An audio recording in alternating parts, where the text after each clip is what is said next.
My name is Marine Gunnery Sergeant David Post. While serving in Afghanistan, I was severely injured by an IED in 2011. This ultimately resulted in an amputation of my left leg and several other injuries.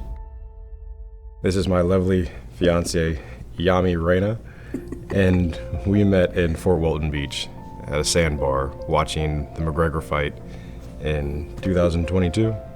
I was obviously noticed her in front of me, and she looked like she was having a good time, and I would like to be part of that, so I started making obnoxious comments to get her to turn around. And she noticed, and then she took one look at my handsome face and fell in love. Stunned.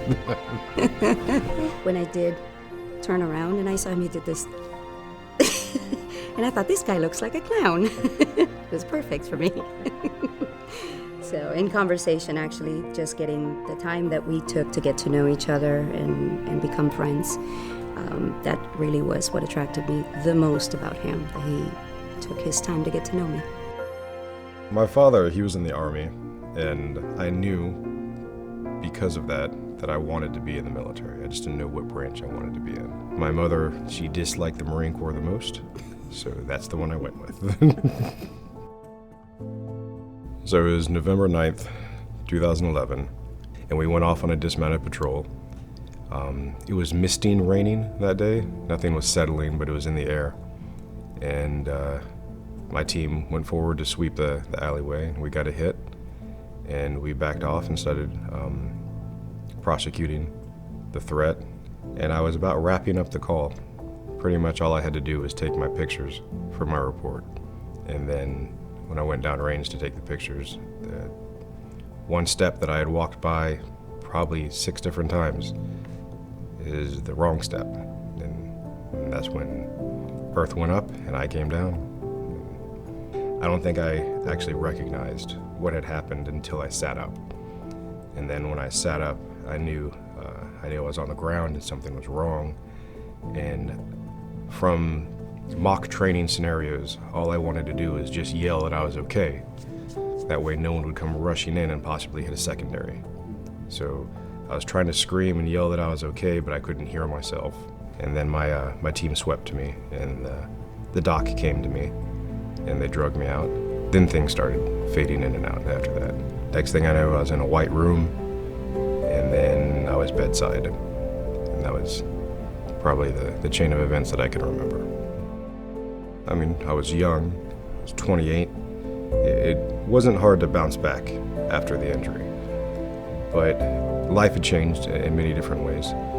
Waking up in the middle of the night, going to the restroom and falling on your face because you forget that you don't have a foot.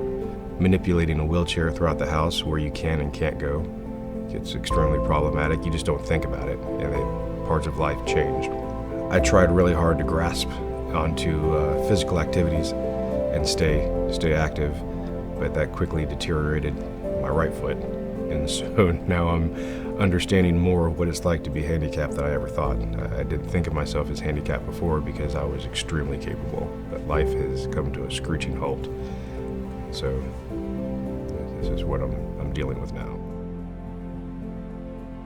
So I live in Navarre, Florida. It's a beautiful town. It's peaceful. Our current home is a newer home, but it's not designed for wheelchair life. It gets uncomfortable. I'm always afraid someone's gonna find me knocked out on the floor naked because trying to 1 foot move from a chair to a shower or a bathtub and then vice versa when you're wet, it's kind of my laughing joke, but still a fear. It scares the crap out of me. So I first was introduced to Homes for Our Troops when I'd seen Johnny Morris come through my social media page. I think it was his interview, what we're doing right now. And the more I dug into it, the more it seemed surreal about what they were doing in changing lives by supplying homes that met the missing piece of the veteran. That's when I reached out, I called, and I spoke with Mara. So with a home like this, the one things that I love is the open floor plan. To have that chance for him to reach everything and be where he doesn't have to put on his prosthetic, to be able to maneuver all of those things with a wheelchair is fantastic. It's hard to even still comprehend what they're doing and how they're doing it.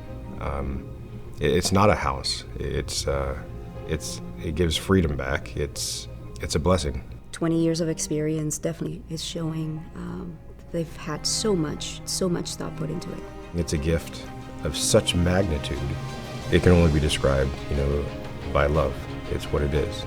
It's an organization with people that love this country and they love you. You don't even know them and they love you. So to any veteran that could benefit from Homes for Our Troops, I would just tell them to put their pride aside. Fill out the application. Let the process do what it's supposed to do. This is people who care about you, and if they can help you, they will.